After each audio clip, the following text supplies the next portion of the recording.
Bienvenido. Ponga volumen. Hola Gustavo, muy buenas noches, muchas gracias.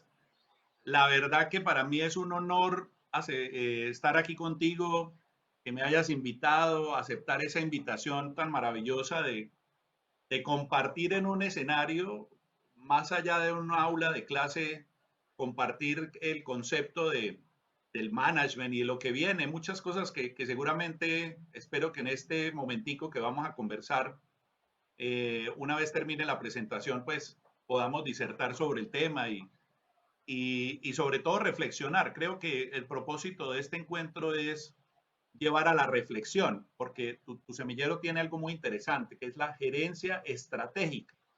Y la verdad, para pensar estratégicamente se requieren de muchas habilidades y es básicamente lo que quiero compartir con ustedes en la noche de hoy. Muchas gracias, Gustavo. No, Juan Carlos, bienvenido. Verdad que para nosotros es un honor tenerlo a usted en esta conversación, en este conversatorio, y esperamos que lo que usted nos venga a contar hoy sea de gran utilidad y como bien lo expresamos en su hoja de vida, ese convencimiento que tú tienes que eso es una labor de sabio, ¿no? Porque nada gana el sabio teniendo cualquier cantidad de conocimiento si no lo transmite. Entonces, Correcto, en este sí, caso, me parece muy bien su forma de pensar. El conocimiento hay que transmitirlo. Entonces, en la audiencia suya, demos inicio para que de esa manera las personas que nos están siguiendo, creo que están a la espera de esa intervención suya, Juan Carlos. Listo, Gustavo, ¿me confirmas por favor si ya se ve la presentación? Sí. ¿Listo? Bueno, pues hoy vamos en este momento, creo que es un momento que son dos divididos en fracciones de media hora. Vamos a hablar un poco sobre los retos del management y al final pues vamos a conversar, a atender como las inquietudes, Gustavo, y todos los que están asistiendo a este encuentro que se puedan presentar. Habitualmente suelo iniciar mis presentaciones con una historia. Esta vez decidí seleccionar la historia del safari en el Serengeti. Y es una historia muy interesante y cuenta que unos turistas se fueron de vacaciones al Serengeti. Creo que es un lugar bastante exótico para irse uno a vacacionar. Y estos personajes, ya finalizando la tarde, llegaron a una llanura donde decidieron acampar, ¿sí? Montaron su carpita y ya entrada la tarde, uno de ellos decidió asomarse por la puerta de la carpa, la ventana de la carpa, a observar la llanura, cuando de repente observa que allá al fondo hay un leopardo con su hijo. El hombre en ese momento queda petrificado, queda estático, inmóvil, y voltea a mirar a su compañero que estaba con él en la carpa y le dice, viejo, estamos jodidos. Al frente hay un leopardo con su hijo, parece que llevan días sin comer y aquí no hay ninguna salvación. Entonces el amigo reaccionó de una manera muy inteligente, creo que supo utilizar su inteligencia emocional y decidió con mucho sigilo acercar la maleta donde tenía un par de tenis. El amigo lo miraba como sorprendido y lo miraba y le decía, estúpido, ¿usted qué es lo que está haciendo? Luego usted no sabe que el leopardo es el animal más rápido de la selva, es más rápido que un león o que un tigre. Entonces el hombre le decía, no le decía nada y seguía con mucha cautela poniéndose los tenis. Cuando ya los tenía puestos, lo que el amigo le dijo, yo solo quiero ponerme los tenis para correr más rápido que tú. ¿Sí? Efectivamente, después de las vacaciones, solamente regresó uno de los turistas porque el tipo salió corriendo y se escondió en su camioneta y logró salvarse de las fauces del leopardo. Ahora, ¿por qué esta historia? ¿Por qué arrancar con esta historia? Creo que la situación de mercado que estamos viviendo todos los ejecutivos de hoy, las empresas, las personas, es como la invitación, diría yo, a ponernos los tenis. Hay gente que en esta situación está petrificada literalmente, están ahí inmóviles. Escribía recientemente un artículo para el periódico Portafolio en el que hablaba de rotación y traslación corporativa. Hay gente que se quedó en rotando en torno al mismo eje, mientras que hubo otras empresas que decidieron empezar a trasladarse, empezaron a innovar, a cambiar su estrategia corporativa. Entonces hoy definitivamente esta situación lo que ha hecho es que todos tengamos que ponernos los tenis y empezar a correr. Porque el viaje, la verdad, es un viaje que aún no tiene un destino final, en el sentido de que a pesar de que algunos laboratorios ya digan que tienen la efectividad de la vacuna, lograr que la vacuna llegue a nuestro territorio en el corto plazo relativamente va a ser un poco complejo. Entonces, esta es una situación en la que el tapaboca ya se volvió un elemento de moda, ya lo tropicalizamos a nuestro estilo colombiano, entonces el tapabocas tiene calaveras, tiene caritas felices, tiene un montón de cosas, porque a todo le ponemos esa jocosidad del colombiano que nos hace diferentes al resto de los países latinoamericanos. También a mí me ha parecido muy curioso que la gente en los últimos meses ha estado diciendo que esta situación ha sido parte de una evolución. Yo la verdad no creo en las evoluciones, no creo que nosotros digamos que dejar de utilizar una casetera sea una evolución.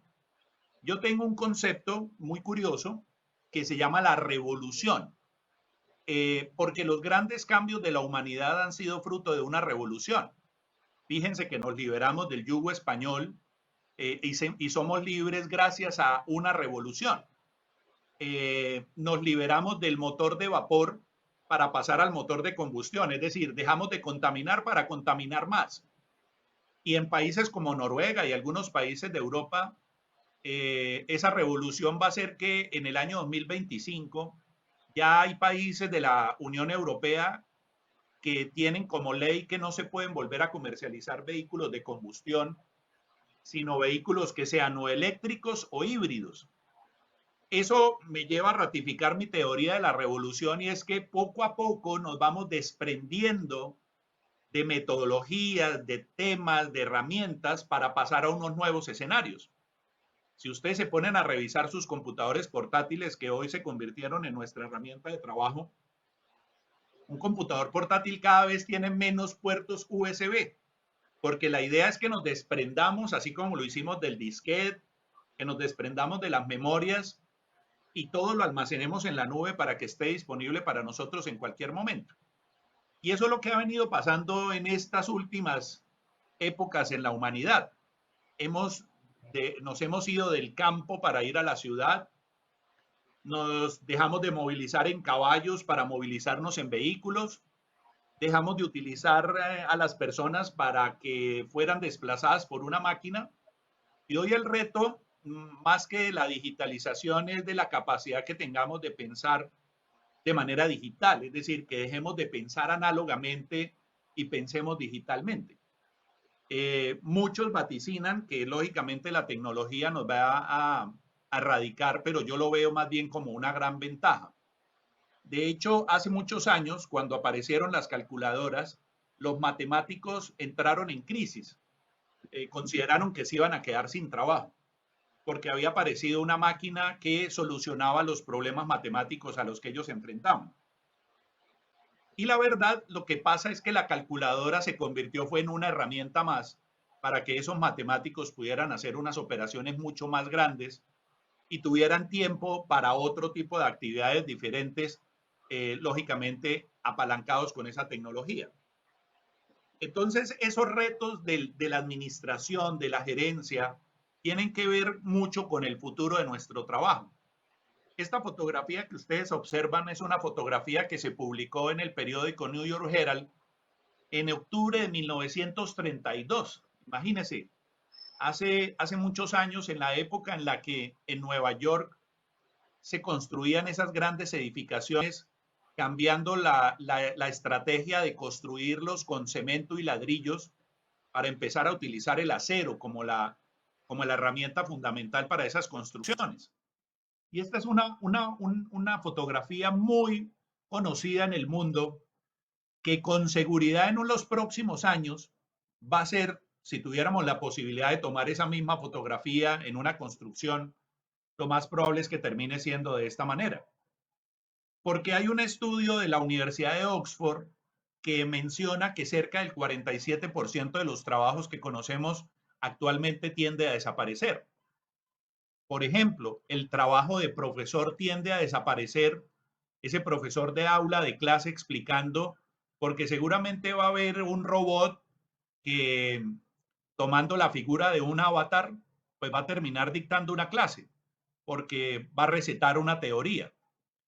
Seguramente va a dar muchos más ejemplos porque va a tener esa inteligencia artificial que va a permitir contar muchas más situaciones de mercado que enriquezcan ese concepto teórico.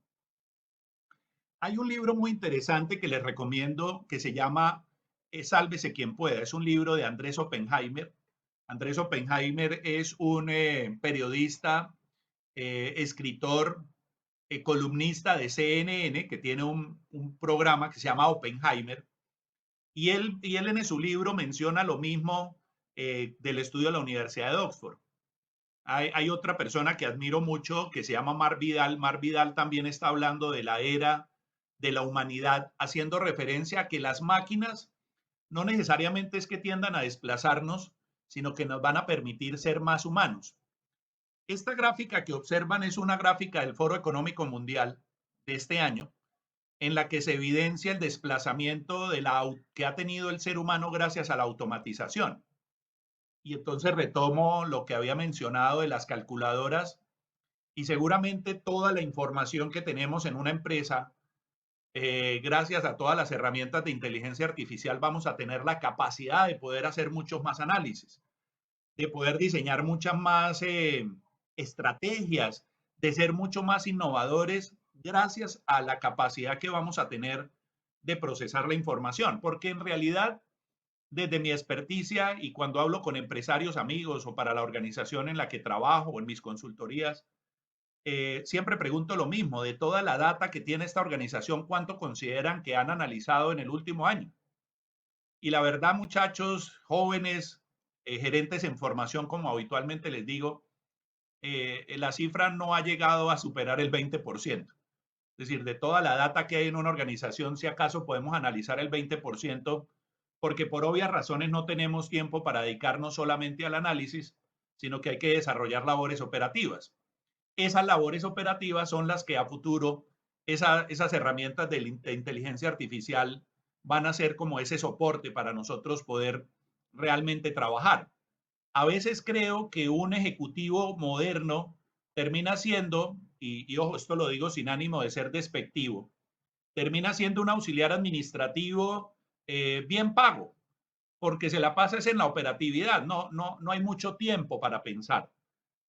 Lo ideal es que nosotros tengamos tiempo para diseñar estrategias y para eso necesitamos mucha capacidad de análisis de la información. Eso ha llevado que en el mismo foro de este año se mencionen que hay unos roles, un tipo de actividades, de conocimiento que deberíamos empezar a adquirir. Por ejemplo, convertirnos en especialistas en Big Data, tener esa capacidad de analizar grandes volúmenes de información, especialistas en transformación digital, profesionales en ventas y mercadeo, entre otras actividades. Entonces creo que ese es el primer cambio o el primer reto. El primer reto es el entorno laboral, cómo nos va a cambiar en los próximos años. Y aquí viene un tema interesante que habitualmente planteo a mis estudiantes y es, ¿qué está haciendo usted hoy para ser diferente? Aquí la verdad no se trata de yo contarles la historia y qué es lo que va a pasar, porque la verdad no soy ningún futurólogo, pero sí se trata de dejar como una reflexión. Entonces mi primera invitación o mi primera reflexión sería, bueno, ¿y tú qué estás haciendo hoy para poderte enfrentar a los retos de mañana? Porque curiosamente en países como Corea, Hong Kong, los países asiáticos, los estudiantes de colegio ya están aprendiendo a utilizar la inteligencia artificial para desarrollar aplicaciones móviles. Nosotros aquí tenemos que contratar a alguien que nos haga una aplicación móvil porque la verdad no es un tema que termine siendo interesante. Y siempre hago la cuñita. Yo no creo que esto lo tomen como publicidad de Microsoft, pero habitualmente invito a la gente a diferenciarse haciendo un curso de Excel avanzado. Piensa en esas dos herramientas como para que enfrentes ese futuro que será bastante disruptivo. Ahora también va a haber un cambio en la estrategia y hay dos ejemplos superpoderosos del cambio de estrategia y el primero tiene que ver con cómo las organizaciones hoy entienden o van a entender ese interés del consumidor de estar más interesado por el medio ambiente, de aportar más de su esfuerzo para que haya una menor contaminación. Cómo hoy, por ejemplo, ya estamos trabajando en la economía circular y grandes marcas como Forever One, 21, perdón, cerraron porque resulta que descubrieron que la gente joven está dejando de comprar ropa nueva porque prefieren comprar ropa de segunda porque eso les permite ser amigables con el medio ambiente y contaminar menos. Entonces ya lo estamos evidenciando cuando, por ejemplo, en Shanghái, en diciembre del 18, el nuevo año se inició con un show de fuegos pirotécnicos. Y el año pasado, curiosamente, los fuegos pirotécnicos desaparecieron en esos países de China tan amantes de la pólvora y realmente fueron, el cielo fue iluminado por un show de drones que contamina y ya no tenemos que contaminar ni comprar pólvora para gastarla, sino que vamos a utilizar unos drones que después con seguridad van a servir para otras cosas. Y eso es lo que estamos viendo hoy en día, o lo que va a presentarse como estrategia de muchas empresas.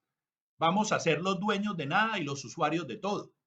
En Europa ya hay empresas que rentan vehículos por distancias. Entonces, por ejemplo, yo quiero ir de la Francisco de Paula al Ventura Plaza en un carro, entro a una aplicación, busco cuál es el carro que está más cercano, a través de la aplicación me llega la clave para abrir el carro, abro el carro, me monto en la Universidad Francisco de Paula y me voy para el Ventura, pago el trayecto y dejo el carro en el Ventura. De hecho, en los países europeos cada vez hay menos gente interesada en tener licencias de conducción, porque adicionalmente vienen los vehículos autónomos y eso va a hacer que entonces no tengamos la necesidad de ni siquiera aprender a conducir. Entonces la estrategia de las ensambladoras no va a ser lograr que la gente se anime a comprar un carro, sino que la gente ya no le va a interesar manejar porque para eso van a estar los carros autónomos. Fíjese cómo va a cambiar no solamente el trabajo, sino la estrategia. Entonces, desde mi concepto, creo que hay que desarrollar nuevas habilidades, habilidades que nos permitan enfrentar este cambio disruptivo que tienen que ver con aprendizaje de las máquinas, transporte autónomo, robótica, entre otras cosas. Va a ser algo similar a cuando aprendimos a montar bicicleta. Nos va a costar bastante trabajo, pero con seguridad con el tiempo lo vamos a dominar. Yo siempre pongo este mismo símil y es el proceso o la evolución que tienen las orugas para convertirse en mariposas. Alguna vez alguien me decía, observando un video, decía, ala, pero ¿por qué uno no ayuda más bien a que la mariposa, en vez de eclosionar de manera natural, uno corte el capullo para que la mariposa pueda salir? Y a veces los cambios implican eso, ¿no? Esfuerzo, trabajo, transformación. Y lo que uno menos debería buscar hacer es romper ese capullo, porque lo que hace la mariposa dentro del capullo es segregar unos líquidos para templar sus alas y toda la fuerza que hace, lo que hace es que se pueda irrigar de una mejor manera todo su cuerpo para que cuando salga pueda realmente volar. Entonces, fíjese que el cambio también implica un esfuerzo bastante grande de nuestra parte, pero más que a entenderlo es cómo lo podemos llegar a asimilar. Entonces, yo tengo en una presentación, lógicamente es un poco más extensa, pero aquí por temas de tiempo me gustaría compartir unas herramientas que nos permitan enfrentar ese cambio desde el punto de vista laboral y desde el punto de vista de estrategia corporativa. Y vuelvo a remitirme a este aniversario 50 del Foro Económico Mundial, donde ellos básicamente mencionan 10 habilidades. Estas 10 habilidades que ustedes ven en la pantalla, que se proyecta que para el para los próximos años se creen 2.1 millones de puestos de trabajo relacionados con estas capacidades. Entonces hoy deberíamos estar pensando cómo desarrollamos habilidades de inteligencia emocional, cómo desarrollamos la capacidad de la orientación al servicio, cómo desarrollamos el pensamiento crítico, siempre y cuando, lógicamente, sea un pensamiento respetuoso. Como no hay tiempo suficiente para hablar de todas, yo tengo dos que me parecen interesantes, dos habilidades que nos permitirían enfrentar esta tormenta, más en esta época en la que las condiciones de mercado llevaron a una crisis. Ahora, ¿qué es una crisis? Crisis es un cambio en las variables que conocemos. Cuando las variables que conoces cambian, entran en crisis. Cuando una persona tiene buena salud y de un momento su salud cambia, le da un paro, le da un infarto, se le sube el azúcar, se le sube el colesterol, esas variables que él desconocía cambian, lógicamente entra en una crisis y uno empieza como a orar, ¿no? Que ojalá se salve o que pase lo que tenga que pasar. Entonces, creo que esas habilidades, para mí, las dos más importantes que podríamos decir que sirven para apalancar las otras 8 son el tema de la creatividad y la coordinación con los demás. Para mí son esas dos herramientas fundamentales que deberíamos enfrentar en estos próximos años o deberíamos fortalecer. Y quiero hablar de la primera, que es la creatividad. Habitualmente, en todos los escenarios académicos, nosotros aprendemos muchos conceptos, estadística, matemáticas, leyes, estrategia, entre otras cosas. Pero la verdad, en muy pocos escenarios nos dedicamos a aprender de creatividad. En mi experiencia o en los años que llevo, porque también la gente dice que la creatividad es como un don, ¿sí? La creatividad es un don que tienen los publicistas, los mercadólogos, los artistas, los cantantes. Y la verdad, déjame decirte que la creatividad es una habilidad innata del ser humano. Esta mañana, cuando te levantaste de la cama y pensaste qué te ibas a poner, ese ejercicio ya es un ejercicio de creatividad. Y en las compañías no hay mucho tiempo para ser creativo. Yo cuando realizo alguna sesión de innovación, lo primero que hago y es lo que la gente espera, ¿no? Que nos reunamos a ser creativos. Yo la verdad no creo que en una reunión de trabajo a usted se le pueda ocurrir algo diferente a lo que habitualmente piensa, porque es su entorno habitual, es donde usted está todos los días. Entonces las organizaciones tampoco tienen unos ambientes propicios para que nosotros podamos ser creativos. Como no somos creativos, tenemos un montón de datos en la empresa que no sabemos analizar y que no tenemos la habilidad de convertir toda esa información en creatividad. Pero cuando nosotros esos datos los convertimos en información, esa información se convierte en conocimiento. Y parte del éxito de la creatividad es la capacidad que uno tenga de tener conocimiento. Eh, yo le planteo algo muy sencillo en su vida personal. Cuando usted tiene un problema, habitualmente usted busca la solución del problema por su cuenta, pero no la encuentra. Usted va y le pregunta a alguien que no tiene nada que ver con el problema y le dice, oiga, ¿por qué no hace tal cosa? Y uno dice, pero ¿por qué a mí no se me ocurrió si yo soy el que estoy en el problema? Precisamente por eso. Porque a veces no tenemos esa capacidad de ver o de tener una visión que yo denomino la visión de 360 grados. Una capacidad no solamente que en los 180 tú mires dentro de la organización, sino que en los otros 180 podamos mirar diferentes escenarios para poder plantear alternativas diferentes. Entonces, cuando uno depura los datos, esos datos se convierten en información. Cuando uno analiza esa información se convierte en conocimiento y cuando utilizamos el conocimiento nos volvemos más creativos. Esta es una frase que me encanta, que salió fruto de un análisis de tratar de entender de dónde puede surgir la creatividad. Entonces mi invitación yendo hacia atrás es trata de tener la mayor cantidad de información y trata de asimilarlo como si fueran fichitas de Lego. Yo no sé si ustedes alguna vez han tenido fichas de Lego. Yo soy fanático de Lego. Me encanta el Lego de arquitectura. Y cada vez que tengo fichitas y tengo otro set, otro kit de Lego, la verdad me pongo a imaginarme cómo sería tomar las piezas de la Torre de Shanghái y combinarlas con el Empire State a ver qué me sale. Porque hay, entre más piezas tengas o más kit de Lego tengas en tu cabeza, lógicamente vas a ser un poco más creativo. Entonces, la verdad, muchachos o gerentes en formación, Gustavo, la creatividad no es un don, es una habilidad que puedes fortalecer. Ahora, ¿cómo la puedes fortalecer? Ya casi para entrar en el cierre. Preguntando, ¿sí? Yo la verdad, siempre he sido muy cuestionador en las clases y en todas partes, porque uno dice, alguien tiene alguna pregunta y nadie pregunta nada. A veces me he encontrado emprendedores que han sido alumnos y les pregunto, ¿cómo le va en el negocio? No, profe, el negocio lo cerré. ¿Y por qué?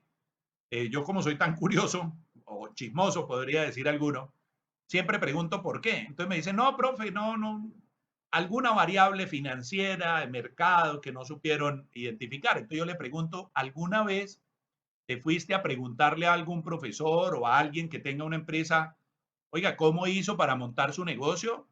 Deme algunas razones del por qué yo debería cambiar o qué no debería hacer para que mi negocio fuera exitoso. Entonces a veces desaprovechamos es estar preguntando. Los niños son los más grandes creativos porque su cerebro todo el tiempo está tratando de desarrollar esas interconexiones neuronales y por eso ellos preguntan todo. Yo tengo la fortuna de que Samuel Andrés tiene 3 años y medio y él pregunta todo. Hoy casualmente le pregunté, le hice una entrevista y le pregunté por el sistema solar. Toda la tarde me ha preguntado por el sistema solar. Entonces yo por hacer más me puse a mostrarle el sistema solar y los planetas y entonces ahora me preguntó hace poquito que qué era Marte. Y ténganlo por seguro que ahorita que nos vayamos a descansar me va a preguntar por Plutón y por Urano y por toda esa vaina, porque él está en ese proceso de aprender. Creo que a veces creemos llegar a un cierto nivel académico y decimos, no, yo ya me las sé todas. La verdad, tú nunca terminas de aprender. Eso es algo que debes tener muy claro y por lo general los grandes aprendizajes te los va a dar la persona que tú menos creas. La otra es leyendo. A mí la verdad me preocupan las estadísticas de la lectura, especialmente en Colombia. En América Latina, por ejemplo, un argentino estudiante universitario lee en promedio 12 libros en el año. Un estudiante en Alemania lee 12 libros, en Buenos Aires leen 6. En Colombia estamos por debajo de Perú. En Perú se leen 0.7 libros anuales. Aquí leemos 0.5. Entonces es como una invitación también a pensar, bueno, yo cómo estoy aprovechando la lectura. Otra forma de estimular la creatividad es celebrando.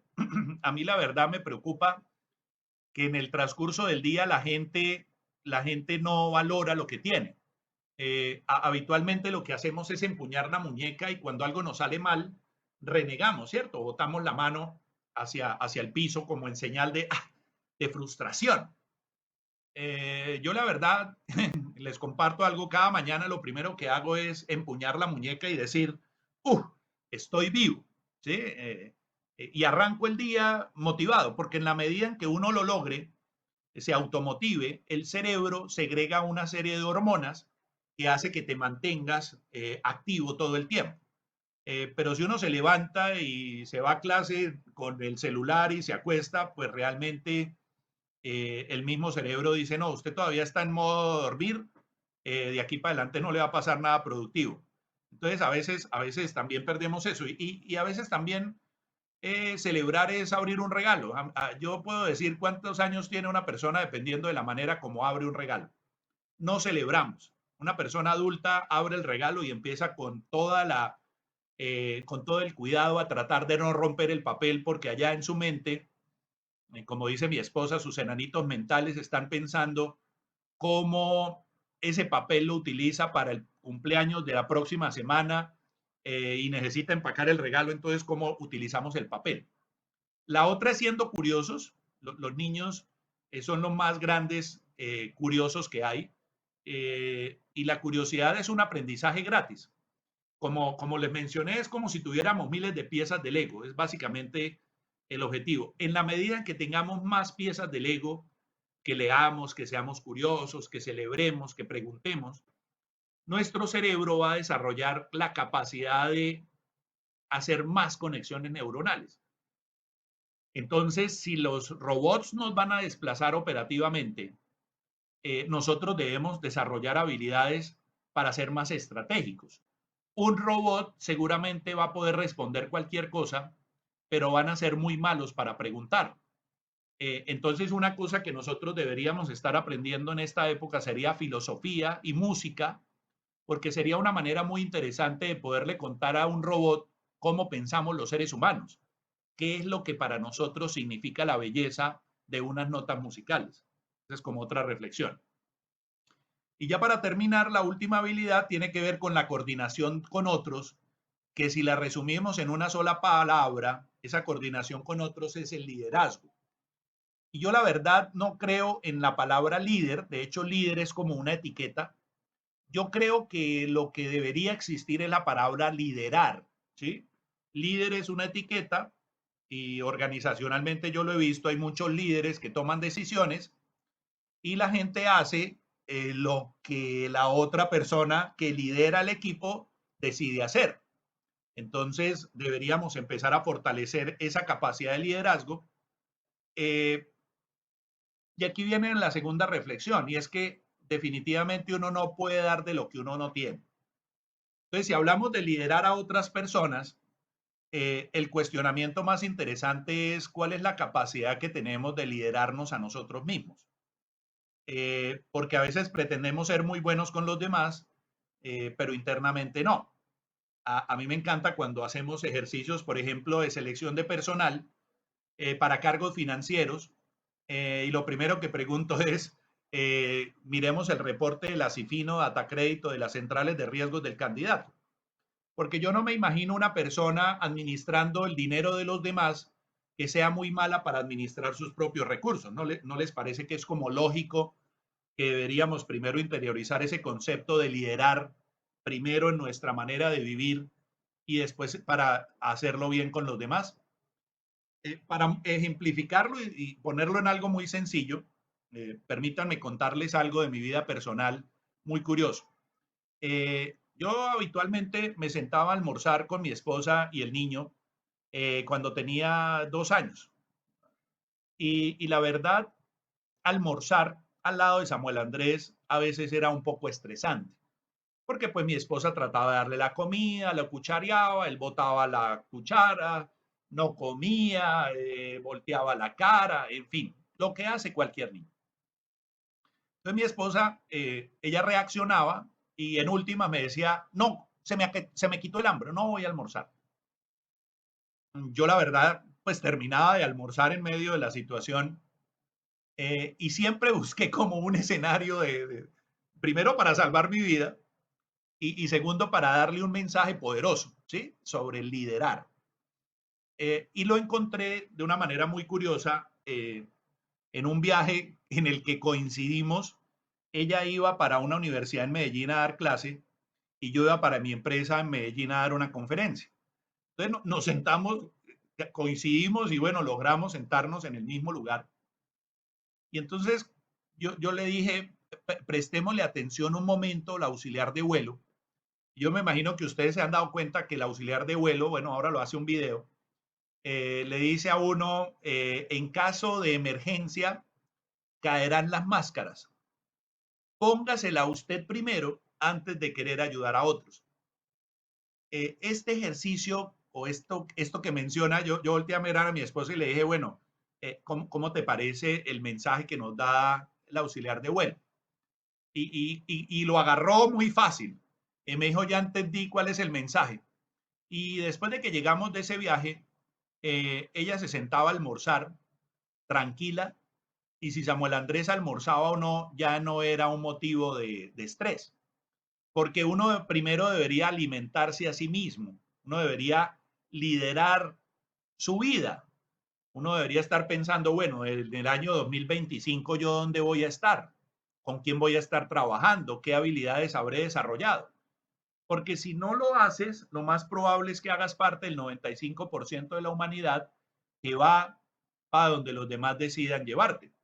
Y no creo que quieras esperar a que la vida te invite a ponerte una máscara para poder ayudar a los demás. Hoy lo que la vida nos está enseñando es que el ejemplo de la mascarilla evidentemente nos dice, cuídate tú primero para que puedas salvar la vida de los demás. Es un ejemplo muy interesante de liderar, y liderar se hace con el ejemplo. Recuerdo el jefe comercial de una empresa que decidimos hacer un botón para poner en el corazón, cerca del corazón de los trabajadores, en su uniforme, lógicamente, y el botón decía, hola, estoy para servirte, soy Juan. Entonces el director comercial todos los días llegaba y su botón, y su botón, y su botón, y su botón. Y un día lo miré en el cuento y le dije, mi doctor, ¿y usted dónde tiene su botón? Porque usted no le puede pedir a la gente lo que usted no es capaz de dar. A partir de ese momento el hombre se puso el botón y como a la semana yo no lo volví a ver en la empresa, no tengo ni la más mínima idea qué le pasaría. Y como para cerrar, muchachos, creo que estas dos habilidades que las tenemos dentro me demuestran que definitivamente hay una teoría, yo la llamo la teoría del abejorro.